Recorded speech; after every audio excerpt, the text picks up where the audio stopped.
forced to learn how to be flexible and leaving behind expectation of what mold I thought I was only to fit.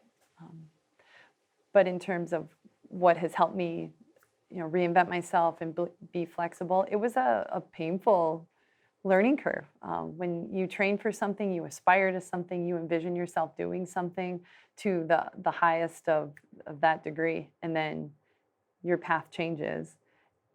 It can be deflating and almost like you have to grieve that loss, and then you have to move on. And every time that I've had to refocus what it is I'm going to do at this next location or at this next stage, that grieving period has become less and less. And I feel as though I am by no means a humble person, it requires humility and letting go of who you thought you were or who you were supposed to be, and accepting who you are in this moment and where you are in life.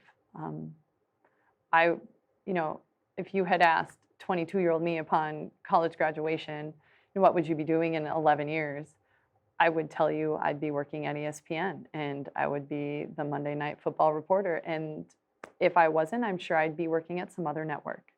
And yet, looking back now, that was a very rigid and unforgiving perspective I had for myself, that it allowed for no deviation, no difference in opportunity. And I wish I would have known that back then, leaving college and embarking on this professional career, I wish I would have known that deviation from a set, planned career path is not only okay, but it could be even better than anything I had imagined.